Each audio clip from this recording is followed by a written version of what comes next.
오늘 14장 이제 들어가게 되는데 1절을 보십시오. 너희는 마음에 근심하지 말라라고 말씀하고 있습니다. 이제 예수님께서 그 앞으로 지시게 될 십자가와 그리고 예수님께서 죽은 지 3일 만에 부활하시고 이제 하나님 아버지 보좌 우편에 오르시게 되면은 이런 과정을 통해서 예수님께서 시각적으로 이렇게 제자들 품에서 좀 멀어질 것을 이렇게 자꾸 암시적으로 말씀하시니까 제자들의 마음 가운데는 한켠에 어떤 막연한 두려움, 과연 그것이 무엇일까? 그런 주님이 어딜 가시는 걸까? 가시고 나면 우리는 어떻게 해야 될까? 그런 막연한 두려움이 있었죠. 근데 이 대목이 더 위로가 되는 것은 베드로가 이제 예수님을 3번 부인하고 완전히 무너질 것을 예고하신 다음에도 예수님께서 너희는 마음에 근심하지 말라라고 말씀하시는 대목이 우리의 연약함과 실패가 있음에도 불구하고 주님이 반드시 붙들어 주실 것이라는 것을 확신할 수 있게 되는 대목인 것이죠. 그래서 왜 근심하지 말라고 하는가? 2절, 3절에 보면 내 아버지 집에 거할 것이 많도다. 그렇지 않으면 너희에게 일렀으리라. 내가 너희를 위하여 거처를 예비하러 가노라. 가서 너희를 위하여 거처를 예비하면 내가 다시 와서 너희를 내게로 영접하여 나 있는 곳에 너희도 있게 하리라 라고 말씀합니다. 성경을 읽을 때 예수님께서 다시 오셔서 나 있는 곳으로 영접할 것이라고 말씀하고 있는데 성경을 읽을 때 유념해야 되는 것은 구약도 그렇고 신약도 그렇고 이제 예언적인 원근법이라는 것이 있습니다. 이제 짧게는 이런 대목을 읽을 때 이게 과연 어느 시점을 이야기하는 것일까 이제 그걸 따지기 시작하면은 의견이 굉장히 분분해집니다. 그런데 일단 가깝게는 예수님께서 승천하실지라도 성령을 우리에게 보내주셔서 성령께서 우리와 함께 하시는 것이 곧 예수님이 함께 하시는 것이기 때문에 예수님이 오셔서 이제 제자들을 맞이하겠다라고 말씀하신 것이고 그리고 또 한편으로는 우리가 우리의 생을 다하고 죽었을 때에 예수님께서 우리를 이제 영접해 주심으로 영원한 거처로 맞이해 드리신다라는 것을 의미하기도 하는 것이고 이것을 종말론적으로 해석하게 될 때는 마지막 날에 주님께서 이제 구름 타시고 천사장의 나팔 소리와 함께 이 땅에 재림하시고 주의 백성들을 다 불러 모으시고 그리고 이제 믿음의 백성과 믿지 않는 자들을 양과 염소를 구별하듯이 최종적으로 구별하셔서 그의 백성들을 그의 처소로 들이시고 그리고 나머지 믿지 않는 자들 불신자들은 영원한 불못에 이제 던지신다라는 그런 내용을 함의적으로 담고 있는 것입니다. 그러니까 이게 어느 시점일까를 너무 고민할 필요가 없습니다. 주님께서 말씀하실 때. 그러나 우리한테 유익이 되는 것은 건강하게 종말론적인 시각으로 바라보는 것도 중요하지만 지금 이 순간 이 말씀이 나에게 무엇을 의미하는 것일까를 염두에 두고 성경을 묵상하는 것이 굉장히 도움이 되겠죠. 예수님께서 가셔서 거처를 예비하신다라는 것은 사실은 우리식으로 표현을 해주신 것이지 예수님께서 없는 것을 그냥 뚝딱 만드신다라는 뜻은 아닌 것입니다. 우리의 거처를 예비하신다라는 것은 우리의 정서를 기억하셔서 예수님께서 가셔도 이제 승천하시고 오르셔도 우리가 거할 예비할 처소 가운데 주님께서 계실 테고 너희를 맞아들일 것이다 라는 것을 이렇게 표현을 하고 계신 것이죠. 여기서 거처라는 것은 무엇입니까? 그것은 아버지께서 계신 곳, 아버지의 집, 그리고 우리의 영원한 본향, 그리고 영원토록 무너지지 않는 그의 나라, 그것을 말씀하는 것이죠. 우리가 이 땅을 살아가는데 기억해야 되는 것은 우리의 삶의 토대가 어디에 뿌리를 받고 있는 사람들이냐를 기억하는 것이 굉장히 중요합니다. 왜냐하면 우리의 삶 가운데 굉장히 그 어떤 환난과 핍박, 이런 고통들이 끊이지 않고 일어나고 있기 때문에 자칫 잘못하면 우리가 우리의 신앙의 뿌리를 잘못 두게 되면은 견고하지 못하면 이 세상 한복판에서 흔들리는 그리고 신앙에 파산할 수 있는 그런 위험성을 가지고 있기 때문에 우리가 궁극적으로 바라보고 우리가 소유하고 있는 것이 무엇인지를 기억하는 것이 굉장히 중요한 것이죠. 이 땅에서 우리에게 질병도 덮쳐옵니다. 그리고 때때로 도산이라는 그런 아픈 그런 사건도 우리가 경험할 수가 있습니다. 물론 하나님께서는 삶 가운데 그런 일들을 통해서 또 일으켜 주시는 능력을 보이시고 회복의 능력을 보이시지만 우리가 기억해야 되는 것은 우리가 마냥 형통한 길로 걸어가게 될 것이 아니라 핍박 때문에 때로는 우리가 시대를 또 그런 시대를 타고 나면은 험난한 핍박으로 인해서 우리가 가진 소유나 재산이나 이런 것들을 다 잃어버리고 믿음을 쫓아야 할 때도 있다라는 것을 우리가 염두에 두고 예수님을 따라가야 하는 것입니다. 그러나 그런 일들이 우리 안에 일어난다 할지라도 우리가 두려워할 것이 없는 이유는 무엇이냐면 너희는 마음에 근심하지 말라. 우리에게 주어진 영원한 나라, 하나님 나라, 그리고 아버지께서 계신 곳, 우리는 궁극적인 무너지지 누구도 빼앗을 수 없는 그 기업, 그 유업을 받은 사람들이기 때문에 우리는 결코 이 세상에서 조금 삶이 곤고하고 흔들린다 그래도 염려할 것이 없는 그러한 하나님의 축복받은 자녀들임을 우리는 늘 기억할 수가 있어야겠습니다. 할렐루야. 여러분들은 어디에 그런 초점을 맞추고 여러분들은 그 확신이 있습니까? 내가 나에게 이 믿음 안에서 그리스도를 믿는 믿음 안에서 영원히 무너지지 않는 나라가 나에게 주어져 있다. 지금 고난이 있고 무언가 실패한 것 같은 삶의 한복판을 걷고 있지만 내 인생의 끝은 결국 하나님께서 회복시켜 주시는 완전한 그런 유업을 나는 이미 보장받고 있다라는 그 견고한 영원한 그 나라에 여러분들의 삶의 뿌리를 내리고 그 가치를 두고 살아가고 있는지 질문할 수가 있어야 합니다. 오늘 더 집중적으로 우리가 살펴볼 내용은 예수님의 두 제자가 예수님에 대해서 예수님의 말씀에 대해서 의문을 가진 내용인데 그 이 의문을 우리가 함께 묵상하고 풀어가다 보면 우리의 삶 가운데 그 역경 가운데 우리가 어디에 포커스를 맞추고 그리고 역경의 한복판을 통과하는 우리가 우리에게 그 문제를 해결할 수 있는 문제의 해답이 어디에 있는지를 오늘 말씀을 통해서 주님으로부터 성령으로부터 우리는 교훈을 받게 될 것입니다. 자, 첫 번째 제자의 의문은 도마라는 제자의 의문입니다. 자, 4절을 한번 보십시오. 같이 한번 읽어볼까요? 시작. 내가 어디로 가는지 그 길을 너희가 아느니라. 5절 6절 같이 읽겠습니다. 시작. 도마가 이르되 주여 주께서 어디로 가시는지 우리를 알지 못하거늘 그 길을 어찌 알겠사옵나이까. 예수께서 이르시되 내가 곧 길이요 진리요 생명이니 나로 말미암지 않고는 아버지께로 올 자가 없느니라. 아멘. 예수님께서 뭐라 그러시냐면 이제 거처를 예비하러 가신다고 하면서 4절에 내가 어디로 가든지 그 길을 너희가 안다고 말씀하고 계세요. 제자들이 지금 어리둥절해가지고 지금 무슨 얘기인지를 못 알아듣고 있는데 내가 어디로 가는지 또 안다라고 말씀하시니까 도마라는 제자가 이렇게 표현하는 것이죠. 알긴요 주님, 우리가 뭘 합니까? 도대체 주님께서 가시는 곳에 그 길을 갈 수 있는 방법, 그 길이 어디에 있습니까? 우리는 잘 알지 못합니다 라고 그렇게 물으니까 예수님께서 콕 집어주신 대답이 6절이죠. 내가 곧 길이요 진리요 생명이니 나로 말미암지 않고는 아버지께로 올 자가 없느니라 라고 그렇게 대답해 주신 것입니다. 제자들의 의식과 믿음을 깨워주시는 말씀이라고 이야기할 수가 있습니다. 아버지께로 가는 영원한 본향으로 가는 길이 어디 있는가? 도마에게 말씀하시는 거예요. 왜 먼 데서 찾느냐? 너의 코앞에 있지 않느냐? 내가 곧 길이요 진리요 생명이다. 나를 믿는 것이 곧 영생이다. 할렐루야. 예수님을 믿는 것이 곧 영생이다. 예. 우리는 상당히 많은 경우에 대개 어떤 문제의 원인도 알고 있고 해답도 이미 알고 있습니다. 이미 수많은 이 강단의 설교를 통해서 여러분들에게 영적인 해법을 매 주일마다 전해드리고 있습니다.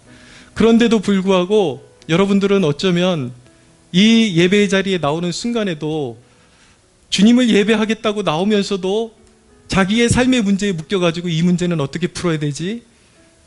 주님과 전혀 별개의 문제로 여러분들은 그 문제를 바라보면서 고민하면서 어렵다. 이 문제를 어떻게 풀어야지? 그러면서 이 자리에 나왔을 수도 있습니다. 그런데 끊임없이 이 강단에서 여러분들의 삶의 문제가 주님과의 관계의 문제라는 것을 1000번, 10,000번, 수십만 번 그렇게 반복을 했지만 왜 사람들이 그 해답을 이미 알고 있음에도 불구하고 이 일을 어떻게 해야 되는 것일까? 그렇게 질문을 던지냐면 그 해답을 무의식 중에 받아들이고 있으면서도 그것이 해답이라고 곱씹고 내 것으로 만들고 묵상하지 않기 때문에, 그것이 완전히 내 것으로 소화가 되지 않았기 때문에 이미 해답을 가지고 있으면서도 그 해답이 없는 것처럼 그렇게 질문을 던지는 우를 범하고 있는 것입니다. 사랑하는 여러분, 기억하십시오. 모든 우리 인생의 문제의 해답은 주님 안에 있습니다. 할렐루야. 주님과의 관계 안에 있습니다. 예수님께서 곧 길이요 진리요 생명이십니다. 내가 곧 길이요 진리요 생명이다, 이 말씀은 기독교에 관한 아주 중요한 통찰을 우리에게 안겨주는 말씀입니다. 기독교란 과연 무엇이냐에 대한 굉장히 중요한 신학적이고 굉장히 중요한 통찰, 그리고 교훈, 교리를 이 안에 담고 있는 말씀인 것이죠. 기독교란 타협의 종교가 결코 아닌 것입니다. 기독교는 절대 분별의 진리의 종교요, 영생에 이르는 길을 가르쳐주는 유일한 종교인 것입니다. 할렐루야. 제가 설교할 때에 설교자들이 보통 설교할 때 기독교는 종교가 아닙니다 라고 말씀드리잖아요. 그 종교가 아닙니다 할 때 그 종교라는 것은 인간의 그런 이론이나 헛된 우상처럼 만들어 놓은 그런 류의 인간의 머릿속에서 나온 종교가 아니라는 뜻에서 종교라는 것이죠. 종교라는 원래 단어의 의미는 신을 추구하는 체계라는 뜻이거든요. 그러니까 기독교만이 아버지 집에 갈 수 있는, 천국에 이를 수 있는 유일한 구원의 길로 인도하는 절대 분별의 진리요 참된 종교라는 것을 성경이, 그리고 예수 그리스도께서 친히 선언하고 계신 것입니다. 할렐루야. 끊임없이 기독교에 도전하는 사상이 무엇이냐면 종교다원주의라는 것이 있습니다. 이것은 아주 오래전부터 기독교의 그런 도전하고 계속해서 교회를 허무는 그런 이론으로 작용하고 있는데, 여러분들은 아마 그런 생각을 가지고 있을 수도 있으실 겁니다. 예수님만이 구원의 진리라는 것을 우리가 믿고 있는데, 종교다원주의라는 것은 이런 것이거든요. 구원에 이르는 길이 여러 갈래가 있어서 이 종교로도 저 종교로도 결국은 구원에 이를 수 있다. 여러 갈래의 길로 한 목적지에 이를 수 있는 것처럼 여러 종교를 통해서도 천국에 이를 수 있다, 아버지 집에 이를 수 있다, 이게 종교다원주의거든요. 근데 보통의 나는 보수적인 신앙을 가졌어 라고 그렇게 고백하는 사람들은 거기에 그렇게 넘어가지 않습니다. 예수님 외에 구원의 길이 있다 그러면 믿지 않죠. 그러면 거기서 끝인가? 문제는 거기서도 안전하지 않다라는 것이 문제인 것입니다. 사탄이 그 시대 가운데 전략을 짜고 어떻게 사람들을 속이는지, 어떻게 다원적인 사고방식으로 이끌어가는지에 대한 전략을 간파하는 눈을 가질 수가 있어야 하는 것입니다. 사탄은 결코 바보처럼 앵무새처럼 늘 예수님 외에도 구원의 길이 있으니까 너 그렇게 믿어라고 기독교인들한테 그렇게 강요하지 않습니다. 사탄은 이미 우리 안에 있는 확고한 신앙을 알고 있기 때문에 사탄은 항상 미혹을 통해서 아리까리하게 우리 신앙을 흔들어 놓는 거예요. 그래서 사탄의 전략은 무엇이냐면 노골적으로 예수님 외에 구원의 길이 있다라고 그렇게 말하기도 하지만, 보통 건강한 신앙인들을 무너뜨리는 사탄의 방식은 그렇게 노골적으로 다가오는 것이 아니라 문화적인 컨셉을 통해서, 문화적인 타협을 통해서, 문화적인 타협이라는 이름을 통해서 그리스도인들의 참신앙을 무너뜨리는 데 혈안이 되어 있는 것입니다. 여러분, 우리가 흔하게 접하고 그리고 우리가 이렇게 직면하는 그런 상황 속에서도 우리를 이 다원주의적인 사고방식으로 이끌어가는 그런 문화적인 요소들이 있다는 것을 우리가 간파할 수 있어야 되는 것이죠. 종교 간의 대화라는 것이 있습니다. 무엇이냐면 이제는 함께 살아가는 시대이기 때문에 예수님 안에만 구원이 있는 것은 사실이지만 많은 종교들이 함께 힘을 합치고 서로를 알아가고 양해하는 그런 이제 무브먼트가 필요하다라는 그런 취지에서, 서로 존중해 주겠다라는 취지에서 기독교계와 불교, 이슬람 여러 종파들이 모여서 종교 간의 대화라는 것을 시도를 하게 되죠. 그런데 여러분, 항상 종교 간의 대화의 끝은 어디로 가는지 아십니까? 애석하게도 복음의 진리를 굳건하게 지킬 수 있는 방향으로 흘러가는 것이 아니라 나중에는 이런 방식으로 흘러가게 되는 것입니다. 기독교, 예수님 안에만 확고한 구원이 있는 것은 확실하지만 종교를 서로 배척하지 않기 위해서 배려해 준다라는 의미에서 진리를 조금씩 선회시키는 거예요. 그러면서 확고한 구원은 오직 예수님 안에 있지만 하나님을 아는 지식의 희미한 빛이 다른 종교에도 다 들어있다. 그러면서 성령께서 역사하신 흔적들이 다른 종교 안에도 있기 때문에 서로 존중해야 된다. 이런 식으로 흘러가게 되는데, 이것이 결국 흘러가게 되면은 결국에 종교다원주의에 맞닿게 그렇게 되는 것입니다. 사회적인 융화라는 그런 문화적인 그런 속임수도 있습니다. 오늘날 이 부분 굉장히 중요합니다. 오늘날 이 코로나 시대의 예배의 문제도 무엇입니까? 사회에 역행하면 안 된다라는 것이잖아요. 기독교도 중요하지만 다른 사람들의 정서도 중요하고 다른 종교의 정서도 중요하고, 그렇기 때문에 예수님 안에 구원에 있다고 믿는 그 믿음은 좋지만 사회적인 그런 문화적인 어떤 사람들의 정서를 거슬러서는 안 된다. 그래서 이 코로나 기간에 예배를 드리려고 하는 교회와 목회자들을 향해서 소위 이 시대의 많은 교인이라는 사람들이 뭐라 그러냐면 반사회적이다라는 그러한 용어들을 사용을 해요. 그것은 신앙의 용어가 아닌 것이죠. 알고 보면 그 사람도 모르는 사이에 자기 안에 세상의 이념의 찌꺼기가 물들어 들어와서 하나님을 예배하는 것을 지켜나가는 이 헌신을 반사회적이라는 용어를 사용해서 사회에서 격리시키고 완전히 극단적인 존재인 것처럼 매도시키는 그러한 역할을 하고 있는 것입니다. 제가 이야기를 왜 하는 것입니까? 예수님만 구원의 길이 있다고 해서, 그렇게 고백한다고 해서 안전한 것은 아니라는 것입니다. 완전히 그 삶의 내용 전체가 그리스도께 헌신되어야 하는데, 사회적 융화라는 이름으로 그래 세상 사람들한테 밑보이고 어떻게 신앙생활을 제대로 할 수 있겠어? 그래 세상 사람들에게 밑보이고 어떻게 전도를 할 수 있겠어? 이런 생각이 사람들의 그리스도인의 인식 안에 들어오게 되면서 결국은 세상의 눈치를 보면서 진리를 놓아버리고, 말로는 예수님 안에 구원이 있다 그러지만 예배도 팽개쳐버리고 진리를 팽개쳐버리고 헌신도 팽개쳐버리고 다 팽개쳐버리는 이러한 일들이 일어나는 것이죠. 또 한 가지 위험성은 무엇이냐면 소수자를 향한 배려라는 용어들. 그것이 무엇입니까? 말이 소수자지 동성애를 옹호하는 것들, 이런 것들, 이런 것이 마치 교양 있는 그리스도인의 그러한 삶의 모습인 것처럼 마귀는 부추겨서 결국은 예수님 안에 구원이 있다 그러지만 그 사상과 생각은 이방의 것들을 받아들이게 해서 이방인과 별반 다름이 없는 그러한 존재로 전락시켜버리는 것, 거기에 다 다원주의적인 위험성이 녹아있다라는 것을 우리가 깨달을 수가 있어야 하는 것입니다. 사랑하는 여러분, 시대를 분별할 수 있는 눈을 소유하는 여러분들 되시기를 바랍니다.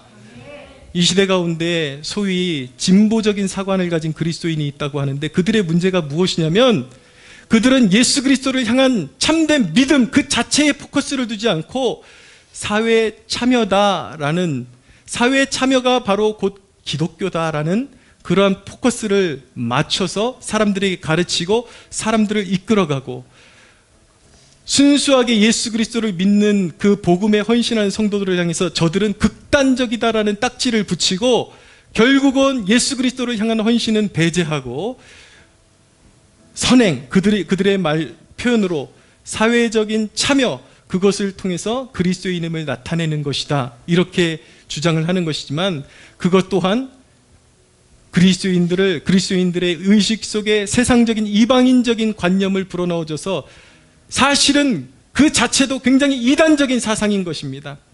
여러분, 물론 우리가 사회 참여해야죠. 정치에도 참여하고 그래야 되지만 우리가 세상에서 선한 일을 하는 그 근거는 무엇입니까? 예수 그리스도, 왕이신 예수 그리스도께 헌신하기 위해서, 그리스도의 나라를 위해서 헌신하는 것이죠. 할렐루야.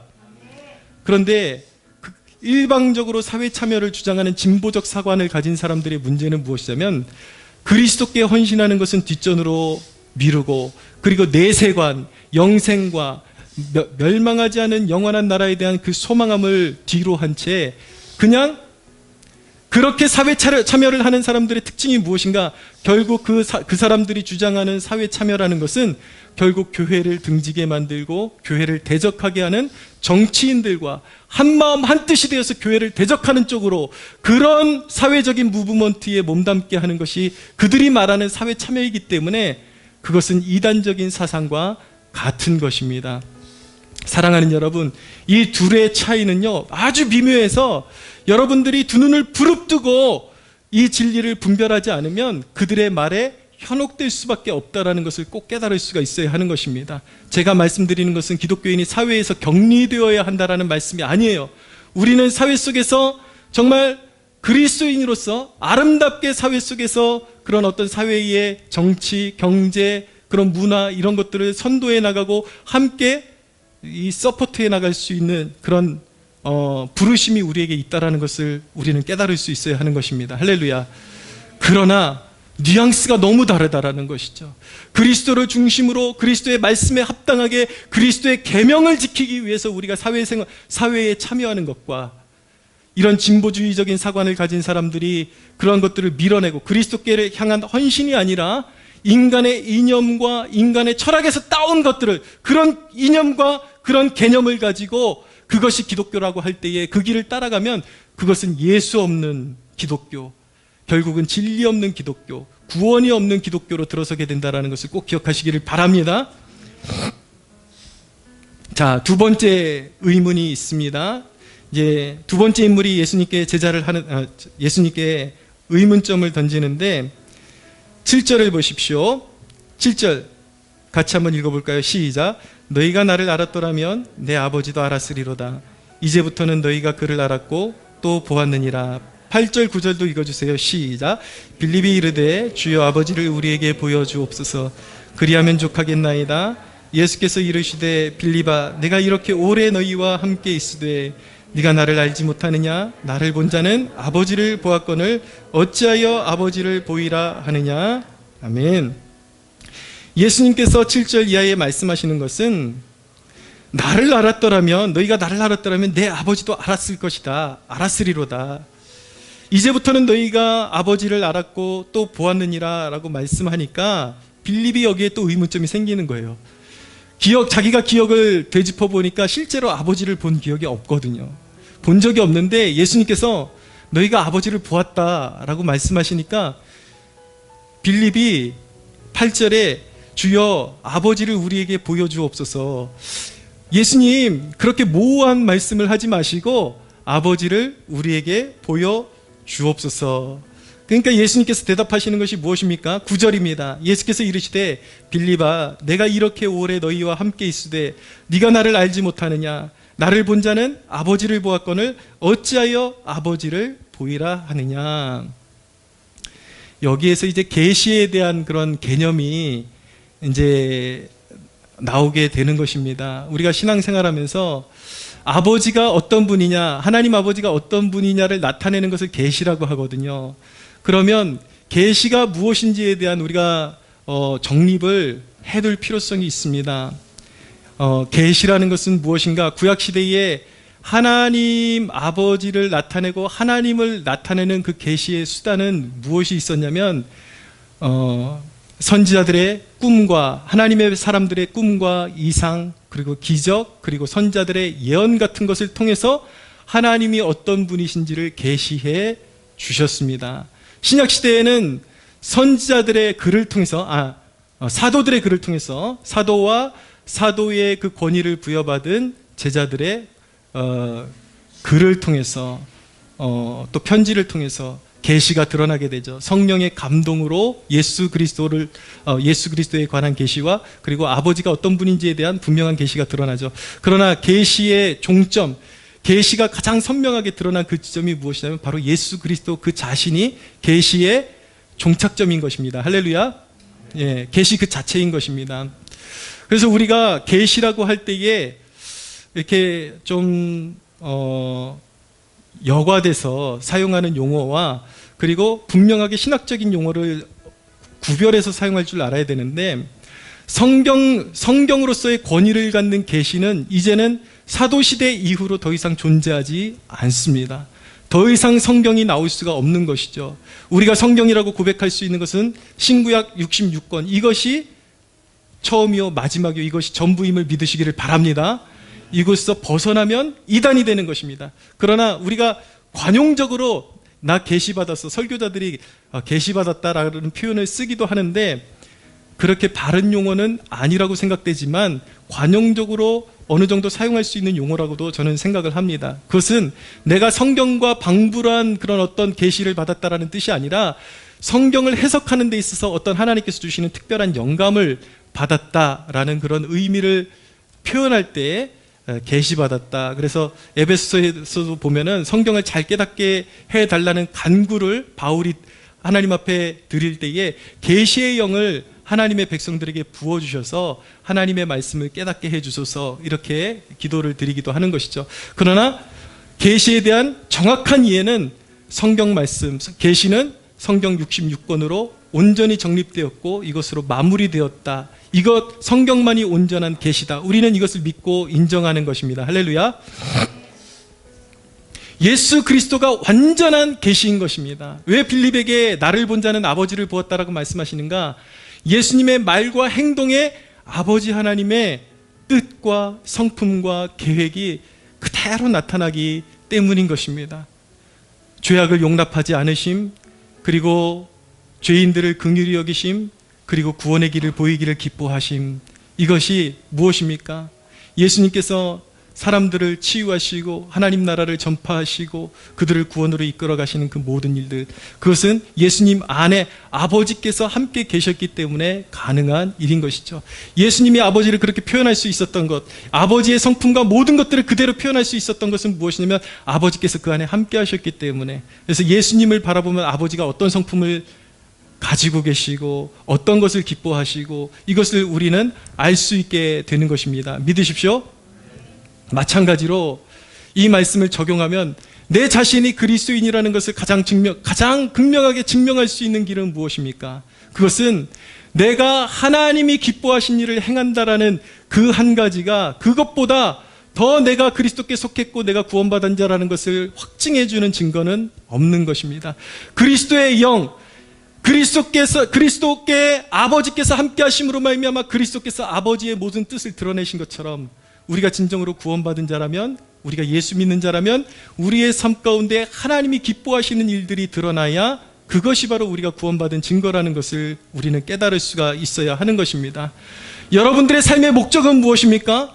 여러분들의 삶 가운데 예수님이 그러하셨던 것처럼, 영혼 구원을 위해서 그분의 인생을 쏟아 부으셨던 것처럼 여러분들은 이 생명의 진리를 사람들과 나누는 것을 기뻐하고 계십니까? 여러분들은 무엇을 위해서 신앙생활하고 계십니까? 여러분들은 여러분들 스스로를 향해서 내가 그리스도인이라고 말할 때에 여러분들의 무엇을 보고 내가 그리스도인이 맞다라고 확증을 갖고 계십니까? 예수님께서 기뻐하셨던 그 삶의 모습이 여러분들 안에 있습니까? 예수님이 추구하셨던 그 영혼에 대한 사랑, 그 기쁨, 그것이 여러분들 안에 있습니까? 그것이 있어야 하는 것입니다. 여러분, 많은 사람들이 삶에 그런 목적을 자꾸 어떤 학교에 진학하는 것, 그리고 어떤 회사에 취업하는 것, 그 정도로 자꾸 이해를 하고 어디에 취업하면 내가 꿈을 이루었다, 내가 하나님의 뜻을 이루었다, 이렇게 착각하는 사람들이 있어요.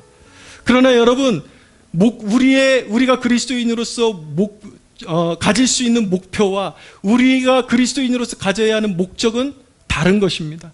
우리는 목표를 가질 수가 있어요. 우리는 기도하면서 어느 학교에 진학할 수가 있고, 우리는 기도하면서 어느 회사에 취업할 수 있습니다.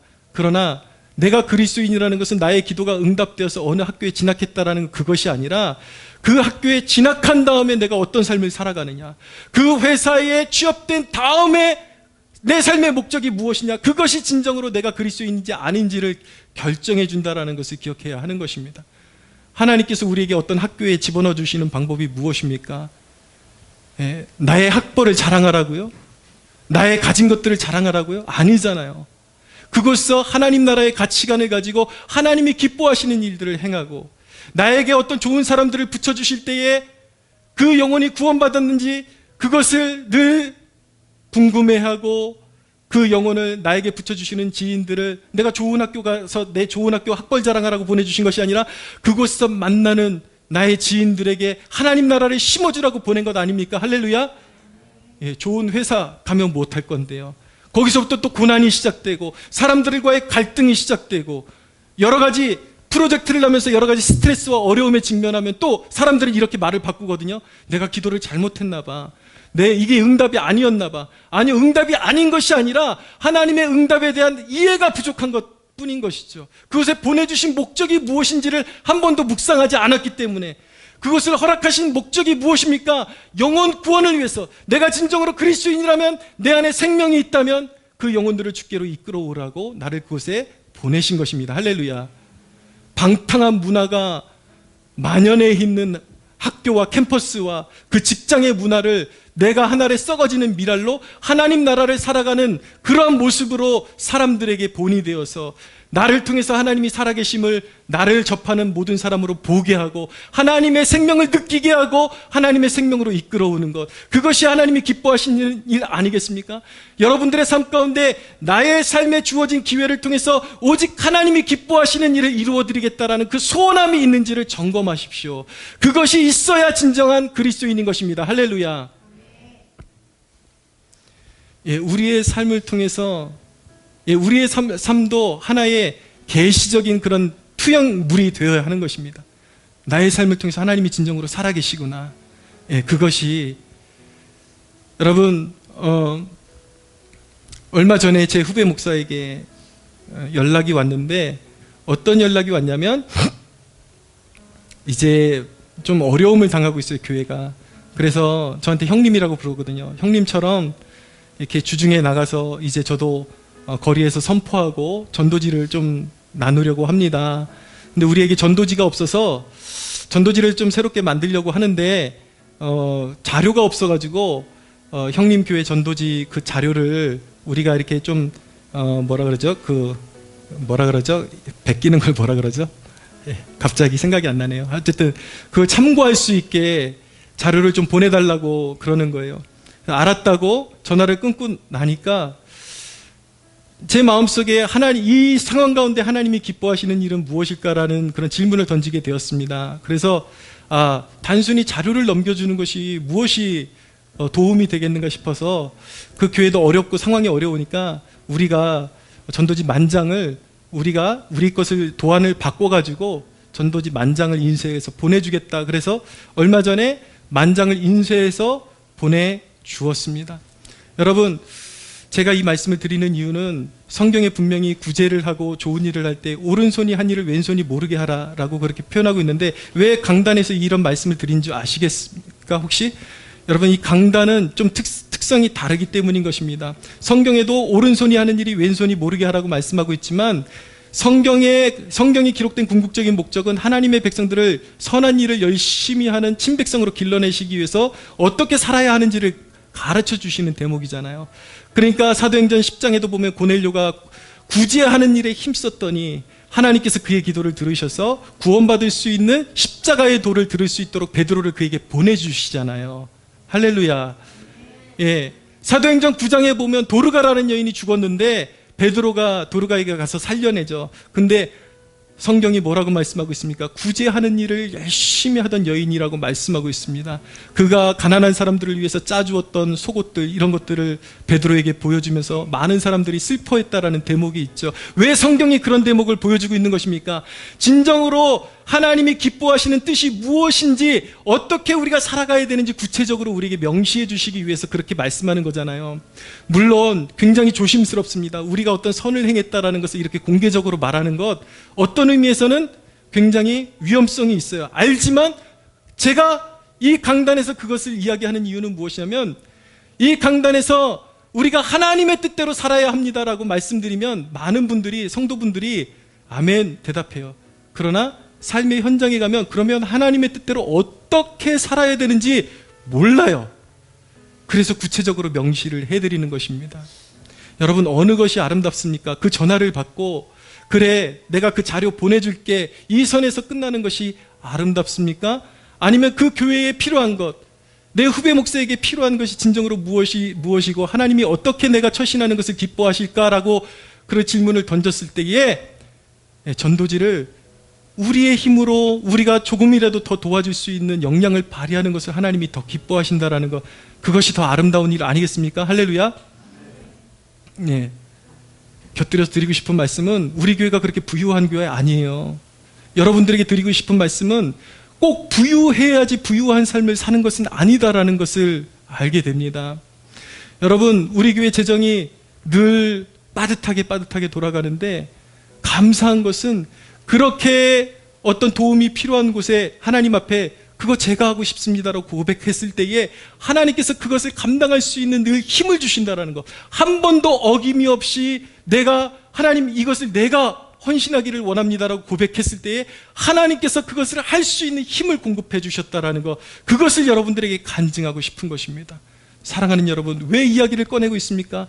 여러분들 삶 가운데 그와 같은 하나님이 기뻐하시는 삶을 삶에 적용하여 하나님이 여러분들을 바라볼 때에 뿌듯해 하시고 받으실 만한 향기가 되는 삶을 살아가시는 여러분들 되시기를 축복합니다. 예를 들면 이런 거죠. 어떤 선교사님이 해외에서 나왔는데 뭐 연락이 왔어요. 근데 뭐 좀 저렴하게 묵을 데가 어디 있느냐, 뭐 형편이 그렇다 그러면 그 말을 들을 때에 그냥 어디가 쌉니다, 뭐 방값이 쌉니다 이렇게 반응하는 것보다 내가 최선을 다해서 선교사님 여기 머무르시는 동안 며칠은 제가 방을 얻어드리겠습니다. 여러분, 어느 것이 아름답습니까? 여러분, 항상 주님 보시기에 아름다운 길을 선택할 수 있는 여러분들 되시기를 바랍니다. 예, 그것을 통해서 내가 하나님의 자녀고 예수의 심장이 내 안에 있다라는 것을 증거하게 되는 것입니다. 여러분, 말씀을 이제 정리하는 쪽으로 가겠습니다. 이 도마와 이 빌립의 공통점이 무엇입니까? 이들의 의문의 공통점이 무엇입니까? 해답이 바로 코앞에 있음에도 불구하고 다른 해답을 찾고 있었다라는 것입니다. 천국에 가는 길은 무엇입니까? 사람들은 방법론적으로 자꾸 접근을 하려고 그래요. 그러나 천국에 가는 길은 방법이 아니라 예수님과의 관계라는 것을 믿으시기 바랍니다. 오직 예수님만이 구원의 길이시요, 예수님만을 의지하고 예수님 안에 거하는 것이 구원임을 믿으시기를 바랍니다. 삶의 여러 가지 문제가 터질 때에 많은 사람들이 어리석게 그것이 바로 예수님과의 관계의 문제인 것을 알지 못하고 더 주님 품으로 안기라는 그 뜻을 알지 못하고 인간적인 방법으로 해결해 보려고 믿음의 길을 뛰쳐나가서 주님과 더 멀어지는 길을 선택을 합니다. 그러나 미련하고 어리석은 길인 것이죠. 예수님 안에 해답이 있습니다. 할렐루야. 과거에 몇 년 전에 이것만 말씀드릴게요. 제가 나름대로 좀 정의감 있게 어떤 한 교회에서 사임한 적이 있습니다. 왜냐하면 제가 부교육자로 있는데 담임 목사님이 이제 교육자 회의를 하면 2시간을 넘게 하는데 보통 그렇게 안 하거든요. 근데 2시간 동안 회의를 하는 것이 아니라 교회 직분자들 욕을 그렇게 소위 뒷담화라 그러죠. 욕을 그렇게 2시간 동안 그렇게, 그러니까 이분이 스트레스를 많이 받은 건 사실이에요. 그렇지만 목회자로서 목회를 해 나가는 그 방식이 그래서는 안 되는데 2시간 동안 계속 그렇게 이제 늘어놓는 건 둘째치고 성도들이 어떤 성도가 목자에게 진짜 순종하는 성도냐를 부교육자들한테 가르쳐 주는데 그런 말을 하는 거예요. 목회자가 속옷을 벗으라 그러면 벗을 줄 알아야 그것이 진정한 목자다, 양이다, 내 양이다라는 이런 말도 안 되는 내용을 부교육자들한테 서스럼없이 가르쳐주고 있으니까 저는 목회자의 그런 양심으로 그런 교회에 있을 수가 없더라고요. 그래서 나름대로 정의감을 가지고 사임을 했습니다. 다른 길을 찾겠다고. 근데 나름대로 정의감을 가지고 사임을 했기 때문에 하나님께서 바로 길을 열어주시겠지? 그런 기대감을 가지고 있었는데 그 이후로 길이 열리지 않았어요. 길이 열리지 않아서 사택도 없이 저희 부모님 집에 잠깐 얹혀 산 적이 있습니다. 근데 얹혀 사는데 얼마나 마음이 어렵든지요. 제가 그 기간 동안에 너무 마음이 어려워가지고 어느 날 바람 쐬겠다고 아내와 명동에 가서 밥을 사 먹다가 밥을 입에 물고서 제 감정이 주체가 안 돼가지고 밥을 입에 물고 엉엉 운 적이 있어요. 여러분들 밥 입에 물고 운 적 있습니까? 제가 바보같이 제 감정이 주체가 안 되더라고요. 앞길이 보이지를 않아요. 근데 여러분 지금 생각해보면 그때 그 과정 안에도 주님이 나와 함께 하셨다라는 것을 알게 되는 것입니다. 할렐루야. 예, 주님이 우리의 삶 가운데 어떤 주님의 내가 가던 길을 멈추게 하시고 주님이 원하시는 길로 가게 하고자 하실 때에 내가 추구하던 것을 멈추게 하시고 내가 추구하던 삶이 붕괴되게 하시고 그 역경을 통해서 삶을 선회해서 다시 주님께서 원하시는 삶으로 일으키신다라는 것을 배우게 되는 것입니다. 그래서 돌아서서 보게 되면, 시간이 흘러서 보게 되면 그때 그 순간에도 주님이 함께 계셨고 여기 이 길로 선회시켜서 여기까지 인도하신 분도 주님이시라는 것을 알게 되는 것입니다. 할렐루야. 여러분, 어려운 문제가 올 때에 여러분들 스스로 길을 찾으라고 뛰어나가지 마십시오. 예수님 안에 머무르고 기도하십시오. 길을 열어달라고 기도하며 두드리시면서 주님이 무언가 보여주실 때 한 발자국씩 한 발자국씩 발을 내디뎌가시기를 바랍니다. 반드시 길이 열립니다. 할렐루야. 반드시 길이 있어요. 예수님 안에 답이 있어요. 딴 데서 찾지 말란 말이에요. 도마처럼 빌립처럼 해답을 앞에 두고 딴 데 가서 답을 찾지 않게 되는 현명한 주의 백성들 되시기를 바랍니다. 주님이 우리와 함께 하십니다. 오늘 말씀 1절에 너희는 마음에 근심하지 말라. 예수님께서 제자들에게 하신 이 말씀, 이 위로와 격려가 여러분들의 마음 가운데 자리 잡게 되는 축복이 있게 되기를 바랍니다. 우리 하나님께 영광의 박수 올려드리겠습니다.